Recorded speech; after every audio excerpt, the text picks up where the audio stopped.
दुर्गा पूजा के वे दिन जब पूरे शहर, पूरे गांव और हर गली मोहल्ले में मां दुर्गा की भव्य प्रतिमा स्थापित होती है, जब पंडालों में रौनक रहती है, जब हर कोई मां की आराधना में लीन हो जाता है, वही दिन धीरे धीरे अपने समापन की ओर बढ़ते हैं। हर भक्त जानता है कि यह मिलन अस्थायी है, कि यह पर्व एक दिन विदाई की ओर जाएगा, लेकिन फिर भी जब विसर्जन का दिन आता है तो वातावरण में एक अजीब सी खामोशी, एक अजीब सा दर्द और गहरी भावनाएं भर जाती हैं। विसर्जन का दिन मानो एक पारिवारिक सदस्य की विदाई जैसा होता है। जैसे किसी बेटी को ससुराल विदा किया जा रहा हो, वैसे ही मां दुर्गा को अलविदा कहा जाता है। सुबह से ही मोहल्ले के लोग, पंडाल की समितियां और परिवारजन तैयारी में जुट जाते हैं।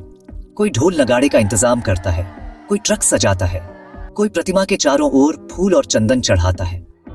महिलाओं के चेहरों पर हल्की मुस्कान होती है, पर आंखों में नमी छिपाई रहती है।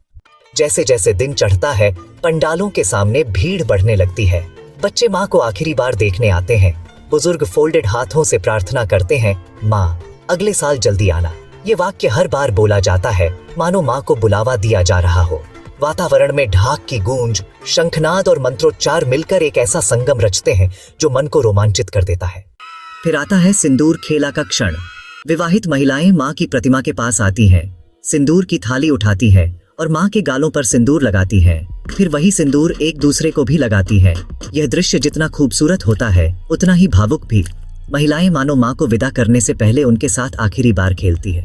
वातावरण में हंसी की गूंज होती है, पर वही हंसी आंसुओं से भीगी होती है। जब शोभा यात्रा निकलने का समय आता है तो पूरा मोहल्ला एक जुलूस की तरह सड़कों पर उतर आता है। प्रतिमा को ट्रक पर रखा जाता है या बड़े बड़े कंधों पर उठाकर चलाया जाता है। लोग ढोल नगाड़ों की थाप पर नाचते हैं, गीत गाते हैं, बोले बोलो दुर्गा माँ की जय। बच्चे कूदते फांदते आगे आगे भागते हैं। लेकिन हर कोई जानता है कि यह नाच गाना केवल माँ को हंसी खुशी विदा करने का तरीका है। भीतर से हर किसी का मन भारी है। शोभा यात्रा धीरे धीरे नदी की ओर बढ़ती है। सड़कों पर हर तरफ फूल बिखरे होते हैं और हवा में गुलाल उड़ता है, लेकिन भीतर का दर्द साफ झलकता है। रास्ते में लोग छतों से फूल बरसाते हैं, कोई पानी का छिड़काव करता है, कोई माँ की झलक पाने को दौड़ कर आता है। और फिर पहुंचते हैं सभी नदी तट पर। वहां का दृश्य बिल्कुल अलग होता है। चारों ओर लोग ही लोग, नदी की लहरों में हल्की चमक, आसमान में ढलता सूरज और माँ की विशाल प्रतिमा नदी किनारे रखी जाती है। वातावरण में गूंजता है, अगले वर्ष आशीर्वाद देना माँ, जल्दी आना। लोग आखिरी बार माँ के चरणों में फूल अर्पित करते हैं, नारियल चढ़ाते हैं, हाथ जोड़कर प्रणाम करते हैं। कोई रोता है, कोई अपने बच्चों के लिए आशीर्वाद मांगता है। महिलाएं नदी के जल को अपने माथे पर लगाती हैं और कहती हैं, माँ हमारे घर आंगन की रक्षा करना। फिर आता है विसर्जन का क्षण। धीरे धीरे प्रतिमा को पानी में उतारा जाता है। ढोल नगाड़ों की आवाज तेज होती जाती है। लोग जोर जोर से जयकारे लगाते हैं, लेकिन उसी समय बहुत सी आंखों से आंसू बह रहे होते हैं।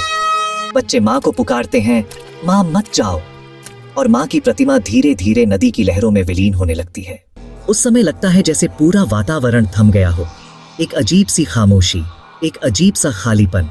माँ की प्रतिमा पानी में डूबते डूबते मानो हर किसी के हृदय में उतर जाती है। यही वह क्षण है जब भक्त समझते हैं कि माँ कहीं बाहर नहीं, बल्कि हर किसी के भीतर है। माँ केवल मिट्टी की प्रतिमा नहीं, बल्कि शक्ति का स्वरूप है जो हर दिल में बसती है। विसर्जन के बाद लोग नदी का जल अपने घर ले जाते हैं, उसे पवित्र मानते हैं। फिर जुलूस लौट पड़ता है। रास्ते में जयकारे गूंजते रहते हैं, पर अब उनमें एक रिक्तता होती है। घर पहुंचकर लोग एक दूसरे से कहते हैं, अगले साल और भव्य पूजा करेंगे। यही दुर्गा पूजा के विसर्जन की सबसे बड़ी सीख है। जीवन में मिलन और बिछोह दोनों है। माँ आती है, हमें शक्ति देती है, हमें आनंद देती है और फिर जाती है, पर उनका जाना स्थायी नहीं, क्योंकि वे हर वर्ष लौट कर आती हैं। दोस्तों, दुर्गा पूजा का यह विसर्जन हमें यह सिखाता है कि हर रिश्ते में विदाई होती है, पर हर विदाई नई शुरुआत का संकेत भी होती है। माँ दुर्गा का जाना दुख देता है, लेकिन उनका पुनः आना हमें आशा से भर देता है। यही जीवन है, उतार चढ़ाव से भरा, मिलन बिछोह से जुड़ा, पर अंततः माँ की कृपा से प्रकाशित। तो अगली बार जब आप दुर्गा विसर्जन देखने जाइए तो केवल इसे एक रस्म न माने, इसे एक भावनात्मक यात्रा की तरह देखें। समझें कि माँ हमें शक्ति देकर जाती हैं और हमें अगले साल उनका स्वागत और अधिक प्रेम से करना है। दुर्गा पूजा का विसर्जन केवल मूर्ति को पानी में डुबोना नहीं है, बल्कि यह जीवन का सबसे बड़ा दर्शन है कि हर विदाई मिलन का मार्ग खोलती है। माँ दुर्गा हर भक्त के हृदय में सदैव विद्यमान है और यही विश्वास हमें साल दर साल इस महापर्व की ओर खींच कर ले आता है। माँ दुर्गा, अगले साल जल्दी आना।